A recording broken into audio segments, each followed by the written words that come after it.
శ్రీమహాగణాధిపతయే నమః. ఓం గురుభ్యో నమః. ఓం శ్రీమాత్రే నమః. పరమేశ్వర స్వరూపమైనటువంటి జ్యోతిష, వాస్తు మరియు ఇతర అనేకమైనటువంటి శాస్త్రములను మనకు అందించినటువంటి మహర్షులకి నమస్కారం. హయగ్రీవ హయగ్రీవ హయగ్రీవేతి యోపదేత్తస్య నిస్సరతే వాణి జహ్నుకన్యా ప్రవాహవత్. అరుణాం కరుణాతరంగితాక్షీం ధృతపాశాంకుశపుష్పబాణచాపాం అనిమాదిభిరావృతాం మయూకైః అహమిత్యేవ విభావయే భవానీం. శ్రీమాత్రే నమః. ప్రేక్షకులకి ఆ లలితాంబిక అమ్మవారి యొక్క అనుగ్రహం పరిపూర్ణంగా కలగాలని మనస్ఫూర్తిగా కోరుకుంటూ మనం ఈరోజు చెప్పుకోబోయేటువంటి టాపిక్ ఏదైతే ఉందో ప్రత్యేకంగా మనం ఒక్కొక్క అంటే లగ్నం గురించి, అదేవిధంగా ఇంట్లో వాస్తుపరంగా ఏ భావం అంటే ఏ ఫేసింగ్ పాడైతే ఆ రెండు కనెక్టివిటీ వల్ల ఎటువంటి ఇబ్బందులు వస్తాయని మనం చెప్పుకుంటూ ఉన్నాం. ఆ రకంగా అసలు ధనం రాకపోవడానికి గల కారణం ఏంటి వాస్తుపరంగా, అదేవిధంగా గృహపరంగా ఏమిటి, దాంతోపాటు జన్మజాతక పరంగా కారణాలు ఏమిటి అనేటువంటిది మనం చెప్పుకుంటూ వస్తున్నాం. ఆ రకంగా దానికి పరిహారాలు అవన్నీ కూడా చెప్తున్నాను. వీడియో ఎండింగ్ వరకు చూస్తే ఎండింగ్లో పర్టికులర్గా కండిషన్స్ కొన్ని ఉన్నాయి, అవి కూడా చెప్పడం జరిగింది. కాబట్టి వీడియో ఎండింగ్ వరకు చూడండి. ఇక నెక్స్ట్ ఏంటనేది చూద్దాం. ఇప్పుడు భాగ్యస్థానము, అదేవిధంగా వాస్తు సంబంధంగా ఉండే విషయాలు.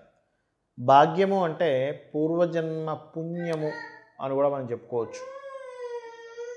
పంచమ స్థానంలోని పూర్వజన్మ పుణ్యం ఉంటుంది, భాగ్యంలోని పూర్వజన్మ దాగి ఉంటుంది. గుర్తుపెట్టుకోండి. అంటే పూర్వజన్మ, వాట్ ఈజ్ పూర్వజన్మ అనేది భాగ్యస్థానంలోని, శని యొక్క వెనక రాశుల్లోని, గురువు యొక్క వెనక రాశుల్లోని తీసుకుంటాం. ఎందుకంటే ఈ జీవుడు ముందేం చేశాడు, ఈ జీవుడు కర్మ ఏం చేశాడు, ఈ జీవుడు పూర్వజన్మ ఏమిటి అనేది తీసుకుంటుంటాం. అది భాగ్యంలో ఉంటుంది. అలాగే భాగ్యము అంటే మీరు కష్టపడిపోతూ వచ్చేదేమో కర్మ. మీరు పాస్ట్ లైఫ్లో బ్యాంకులో దాచుకున్నటువంటి ధనం మీరు ఖర్చు చేసుకుంటున్నారంటే అది భాగ్యం. గుర్తుపెట్టుకోండి. అలాగే భాగ్యస్థానంలో తండ్రి కూడా ఉంటాడు.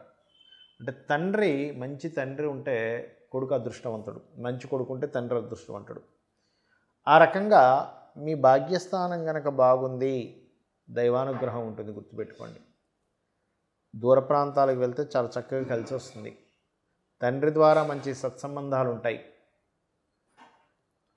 మీరు ధర్మం తప్పాల్సిన అవసరం రాకుండా మీ జీవితం నడుస్తూ ఉంటుంది. ఒక్కొక్కసారి ఎలా ఉంటుందంటే తప్పాల్సిన పరిస్థితులు వస్తాయి వాళ్ళకి. కొంతమందికి ఏమండి, నేను కరెక్ట్గానే ఉందాం అనుకుంటున్నానండి, కానీ నా ఆఫీస్ వాళ్ళు నన్ను అలా ఉండనిచ్చే వాళ్ళు లేరండి, పై అధికారులతో ఒత్తిడి ఉండదండి, నేను కరెక్ట్గా చేద్దామన్న పై అధికారులు ఒత్తిడి, ఇప్పుడు నేను కాదంటే నన్ను తీసేసేలాగా ఉన్నారంటూ ఉంటారు. అంటే సిచ్యువేషన్స్ అట్లా వచ్చేస్తాయి కొంతమందికి. వాళ్ళకి ఎటువంటి తప్పు చేయాలని ఉండదు, కానీ పై అధికారుల లబ్ధి కోసం కింద వారిని ఒత్తిడి చేస్తూ ఉంటారు. నేను చాలా కేసెస్ చూస్తుంటాను అట్లా. గవర్నమెంట్ జాబ్స్లోని ఏమంటే పై అధికారులుగా ఇది రాయమంటున్నారు, నేను రాయకపోతే నా పరిస్థితి ట్రాన్స్ఫర్ అయిపోతుంది, నేను ఉన్న ప్రదేశం నుంచి మారిపోతే నేను ఒక దగ్గర, మా వారు ఒక దగ్గర ఉంటారు, మా పిల్లల దగ్గర ఉంటారు, ఏంటి నా పరిస్థితి, ఎందుకు, సరే వాళ్ళు చెప్పింది రాసేద్దాం. బికాజ్ ఆఫ్ ధర్మస్థానం పాడైనప్పుడు మీరే ఆ ధర్మం చేయాలని రూల్ లేదు, పై అధికారుల వల్ల ఒత్తిడి వల్ల కూడా చేయాల్సి వస్తూ ఉంటుంది. అలాగే 9వ స్థానం ఏదైతే ఉందో తండ్రి యొక్క అభివృద్ధి, తండ్రి అభివృద్ధి అవ్వాలంటే ఏమిటని ఇవన్నీ చెప్తూ ఉంటుంది. అయితే ఎప్పుడు కూడా 9వ స్థానం బాగా యాక్టివ్ అవ్వాలంటే ఒక్కొక్క లగ్నం వారు ఒక్కొక్క క్షేత్ర దర్శనం చేసుకోవాలి. మేషం వారు ఉన్నారనుకోండి, దత్తాత్రేయ క్షేత్రాన్ని దర్శిస్తూ ఉండాలి. వృషభం వారు వెంకటేశ్వర స్వామి క్షేత్రాలని, అంటే తిరుపతి. మిథునం వారు కాళికా అమ్మవారి యొక్క క్షేత్రాలు లేదా అమ్మవారి క్షేత్రాలని. కర్కాటకం వారు దక్షిణామూర్తి రాఘవేంద్ర స్వామి క్షేత్రాలు, ఆలయాలు ఉంటాయి. అదేవిధంగా సింహం వారు అనుకోండి, నరసింహస్వామి యొక్క క్షేత్రాలు దర్శనం చేసుకోవాలి. కన్యాలగ్నం వారు అమ్మవారి యొక్క క్షేత్రాలు, అందులో ముఖ్యంగా లక్ష్మీదేవికి సంబంధించిన క్షేత్రాలు దర్శనంగానే చేసుకుంటే అద్భుతంగా ఉంటుంది. అదేవిధంగా తులారాశి వారు విష్ణు క్షేత్రాలని, పూరి జగన్నాథ్ ఇట్లాంటివి. అదేవిధంగా వృశ్చికం వారు అనుకోండి, అమ్మవారి యొక్క క్షేత్రాలని, అందులో వృశ్చికం వారు ప్రత్యేకంగా పుణ్యతీర్థాలను కనుక దర్శనం చేసుకుంటే అద్భుతంగా ఉంటుంది. ఇక ధనస్సు లగ్నం వారు ముఖ్యంగా కోనార్క్ సూర్యభగవానుడి యొక్క క్షేత్ర దర్శనం మీ పూర్వజన్మ పుణ్యాన్ని, పూర్వజన్మని యాక్టివేట్ చేస్తుంది. అంటే పూర్వజంలో ఏదో పుణ్యం చేసాం కానీ బ్లాక్ అయిపోయిందండి, అది యాక్టివ్ అవ్వాలి, చేయాలి. అదేవిధంగా మకరం వారు విష్ణు సంబంధించినటువంటి క్షేత్రాలని, కుంభం వారు అమ్మవారి యొక్క క్షేత్రాలని, మరియు మీనరాశి వారు సుబ్రహ్మణ్యేశ్వర స్వామికి సంబంధించిన క్షేత్ర దర్శనం చేసుకుంటే మంచిది. అదేవిధంగా వాస్తుపరంగా ఈ భాగ్యస్థానం యాక్టివేట్ అవ్వాలి అంటే ముఖ్యంగా ఉత్తరము పడమర పాడవకూడదు. చాలామంది తెలియక ఉత్తరాల్లో పెట్టేస్తుంటారు లెట్రిన్స్, టాయిలెట్స్. ఇవాళ రేపు 4 బెడ్రూమ్ 5 బెడ్రూమ్ కల్చర్ వచ్చాక నేను చూసినటువంటి వాస్తుల్లో చాలామంది తెలియక ఆ ఇళ్లలోకి వెళ్ళిపోవడం, అంతకుముందు మహాభాగ్యం అనుభవిస్తున్న వాళ్ళందరూ కూడా ఆ ఉత్తరం లెట్రిన్స్ బాత్రూమ్స్ ఉన్న ఇళ్లలోకి వెళ్ళిపోయి లాసులు అయిపోయి, అయ్యో ఏమిటి మా పరిస్థితి ఇలా అయిపోయింది అనుకొని మరలా వాస్తుపరంగా అక్కడి నుంచి తొలగించడమో రెమెడీ చేసుకున్నాక మరలా వాళ్ళ అభివృద్ధిలోకి రావడం చాలా కేసెస్ చూశాను. ఎందుకంటే శాస్త్రంలో అది ఉంది, ఉత్తరే నిధి సంస్థితం, ఉత్తరంలో నిధులు పెట్టుకోమని చెప్పారంటే మీ బంగారము డబ్బులు లేకపోతే ఇలాంటివి పెట్టుకోమన్నారు, లేదా పడమరలో పెట్టుకోమన్నారు. అంతేగాని తీసుకెళ్ళి మనం అక్కడ మలమూత్ర విసర్జనలు చేస్తే నిధులు ఇచ్చేటువంటి ఎవరైతే కుబేరుడు ఉన్నాడో అతను ఎలా సంతోషపడతాడు? అతనికి ఎఫెక్ట్ కలిగింది, ఆ ఇంటికి ఎఫెక్ట్ కలుగుతుంది, ఆ ఇంట్లో ఉండే వాళ్ళకి ఎఫెక్ట్ కలుగుతుంది. కాబట్టి ఇటువంటి తప్పులు చేయకండి. ఉత్తరంలో రెడ్ ఆర్ ఎల్లో కలర్స్ కూడా వేయకండి. దయచేసి ఈ జాగ్రత్తలు తీసుకోండి. ఎప్పుడు కూడా ఇప్పుడు మనం చెప్పుకున్నవి ఏవైతే ఉన్నాయో ఇవి పర్టికులర్గా గుర్తుపెట్టుకోండి. ఏ గ్రహం గురించి అయితే మనం మాట్లాడుకుంటున్నామో ఆ గ్రహము యొక్క కండిషన్ ఈజ్ మోస్ట్ ఇంపార్టెంట్. గుర్తుపెట్టుకోండి, ఆ గ్రహం యొక్క కండిషన్ ఈజ్ మోస్ట్ ఇంపార్టెంట్. అలాగే గ్రహం యొక్క కండిషన్తో పాటు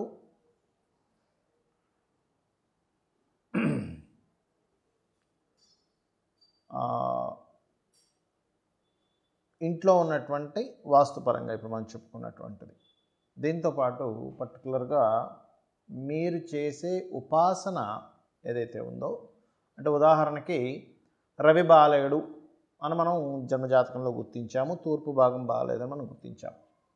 అలాంటప్పుడు చాలామంది చేసే మిస్టేక్ ఏంటంటే రవి బాగోలేడు అనగానే రవికి సంబంధించిన రత్నం పెట్టేసుకుంటారు. అది కాదు చేయాల్సింది. బాగోలేని పదార్థం మనం తింటామా దూరంగా పెడతామా అంటే దూరంగా పెడతాం.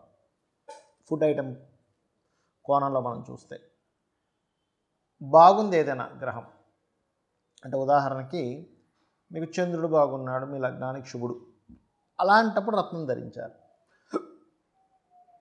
ఆ పోర్ట్ఫోలియో మంచి ఫలితాలు ఇస్తున్నాయి అన్నప్పుడు ఇది మెయిన్ బేసిక్గా మీరు తెలుసుకోవాల్సిన అంశం.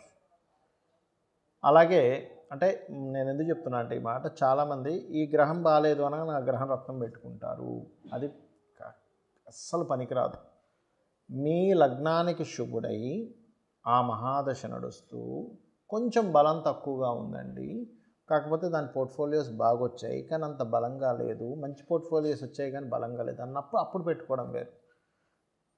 కానీ మీ గ్రహం మీ లగ్నానికి మీ యొక్క దానికి పాప ఫలితాలు ఇస్తూ ఇంకా కంప్లీట్గా డౌన్లోకి వెళ్ళిపోయినప్పుడు అసలు ఆ రత్నాలు పెట్టకూడదు, ఆ రంగు వస్త్రాలు వేయకూడదు. ఇది మెయిన్గా ప్రైమరీగా మీరు తెలుసుకోవాలి.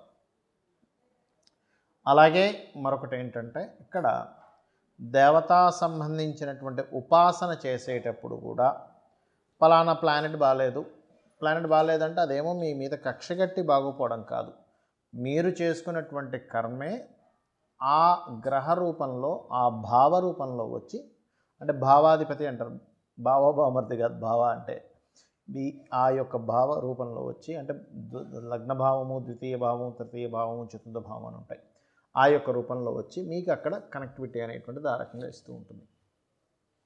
కాబట్టి ఇక్కడ మీరు అర్థం చేసుకోవాల్సిన అంశం ఏమిటి అంటే, ఏదైతే ఈ కాంబినేషన్ ఉందో దీన్ని ఫస్ట్ క్లుప్తంగా క్లారిటీగా చూసుకోవాలి. ఇక్కడ మరొక విషయం ఏంటంటే, ఈ గ్రహాలు ఎలా ఉన్నా, ఏలినాటి శని నడుస్తున్నా, లేకపోతే వాస్తు ఎలా ఉన్నా, ఏదైనా గుర్తుపెట్టుకోండి, మీరు గనక ఒక్క విషయం కనుక మీరు చేయగలిగితే సమస్త అంటే 7 సప్తగ్రహాలు 2 ఛాయాగ్రహాలు నవగ్రహాల యొక్క స్థితి ఎలాగున్నా మీకు అంటే ఇంకా కుదరని పక్షంలో వాస్తుదోషంలో ఉన్న ఇంట్లో ఉన్న, ఎందుకంటే వాస్తుదోషం ఉంది రెంటల్ అనుకోండి మారిపోవచ్చు, అదేం పెద్ద కష్టం కాదు, మంచి వాస్తు ఇంట్లోకి వెళ్ళచ్చు. కానీ ఒక్కొక్కసారి కొంతమందికి ఎలా ఉంటుందంటే అక్కడే ఉండాల్సిన పరిస్థితి ఉంటుంది. మారాలంటే అయ్యో మేము మారలేమండి, మాకున్న ఒక ఇల్లు ఇదే, మాకున్న ఇన్కమ్ చాలా తక్కువ, ఇప్పుడు మారితే అక్కడ మేము రెంట్ కట్టుకోలేము, నేను రెంట్కి ఇచ్చినా ఎవరైనా వస్తారో రారో తెలియదు, లేదా మేము ఫలానా దాంట్లో స్ట్రక్ అయిపోయి ఉన్నామంటుంటారు వాస్తుపరంగా. గ్రహస్థితి అంటే ఎలాగో మార్చుకోలేము మనం, అంత ఈజీ కాదు, కానీ వాస్తుపరంగా కూడా మార్చలేని స్థితిలో ఉన్నప్పుడు నేను చెప్పేది ఒకటే గుర్తుపెట్టుకోండి. మీరు చేసే ప్రతి పని కూడా, అంటే పొద్దున నిద్ర లేచిన దగ్గర నుంచి రాత్రి నిద్రపోయే వరకు కూడా ప్రతి పనిని మీ ఇష్టదైవం లేదా మీ కులదైవం, లేనట్లయితే మీరు ఏదైనా ఒక దైవాన్ని ఆరాధిస్తున్నారు, ఆ దైవత ఆరాధనకి మీరు చేసే ప్రతీది కూడా సమర్పిస్తూ చేయండి. అంటే ఉదయాన్నే నిద్రలేచారు, అమ్మవారు అనుకుందాం కదా, అమ్మ నీ యొక్క అనుగ్రహంతో ఈరోజు నాకు నిద్రలేవగలిగే భాగ్యం కలిగింది అని అనుకోండి. కాసేపు అమ్మవారిని తలుచుకొని ఏ పని చేస్తున్నా కూడా, ఒక టిఫిన్ చేస్తున్నారు సమర్పించి చేయండి, ఒక పని చేస్తున్నారు సమర్పించి చేయండి. ఇంకా బెస్ట్ ఏంటంటే ఈ కలియుగంలో కలౌ చండీ వినాయక అంటారు. అంటే ఏమిటి? కలియుగంలో చండీ మరియు వినాయకుడు గణపతి తొందరగా అనుగ్రహిస్తారట. గణపతి ఒక మాట చెప్తాడు ఆయన గణపతికి సంబంధించినటువంటి స్తోత్రాల్లో, మీరు మా తల్లిదండ్రులను ఏమీ డిస్టర్బ్ చేయకుండా ఏం కావాలో అన్నీ నేనే ఇస్తా అంటట ఆయన. అంటే అన్నీ ఇవ్వగలడు ఆయన. అందుకని జన్మజాతకంలో ఎప్పుడైనా గుర్తుపెట్టుకోండి, మనకి ఏదైనా స్ట్రక్ అవుతుంది, ఫలానాది నాకు కావాలి, ధనం రావాలి స్ట్రక్ అవుతుంది, లేదా ఒక ప్రయత్నం చేస్తున్నాం స్ట్రక్ అవుతుంది, ఒక గృహం కావాలి స్ట్రక్ అవుతుంది, వివాహం అవ్వాలి ఆగుతుంది, లేదా సంతానం కావాలి ఆగుతుంది, లేదా ఒక ఉద్యోగం, వ్యాపారం, ఇన్వెస్ట్మెంట్స్, ఇలా రకరకాల విషయాలు స్ట్రక్ అయిపోయి ఉన్నాయి అన్నప్పుడు అది కేవలం ఆటంకపరిచేవాడి మూలంగా కానీ లేదా కేతువు ద్వారా కానీ వస్తూ ఉంటుంది. దానికి చాలా స్పష్టంగా చెప్పినటువంటిది ఏమిటి శాస్త్రాల్లో అంటే, గణపతి గనక అనుగ్రహిస్తే అవన్నీ ఆ స్ట్రక్ అయినవన్నీ కూడా తొలగిపోతాయి. కాబట్టి ఉదయాన్నే నిద్రలేచిన వెంటనే గణపతిని, అమ్మవారిని తలుచుకొని మీరు చేసే ప్రతి పనిని వారికి సమర్పిస్తూ నిద్రపోయే సమయంలో పరమేశ్వరుణ్ణి నమశివాయ అనే నామంతో కనుక మీరు చేయగలిగితే మీకు ఇవేవి కూడా ఏం చేయలేవు. గుర్తుపెట్టుకోండి. ఎందుకంటే మీరు ప్రతిదీ భగవంతుడికి సమర్పిస్తున్నాడు. మీ కర్మని కర్మలా కాకుండా మీకోసం అన్నట్టు కాకుండా భగవంతుడికి సమర్పించేస్తున్నారు. దాని ఏమవుతుంది, అది సమర్పిస్తున్నటువంటిది మనం చూడండి, ఒక పూజ చేసినప్పుడు ఒక ప్రసాదం చేస్తాం, అది ఎంతో మాధుర్యంగా వస్తుంది. ఎందుకు? భగవంతుడి కోసం చేసామని చేస్తాం. అలా చేసినప్పుడు ఏమవుతుంది అంటే, ఈ ఏదైతే మీరు పూర్వజన్మల్లో చేసిన కర్మ వచ్చి అడ్డుపడాలో అది ఆగుతుంది అక్కడ. సో ఇలా చేసి మీ యొక్క జీవితాన్ని అద్భుతంగా మార్చుకుంటారని కోరుకుంటూ శ్రీమాత్రే నమః.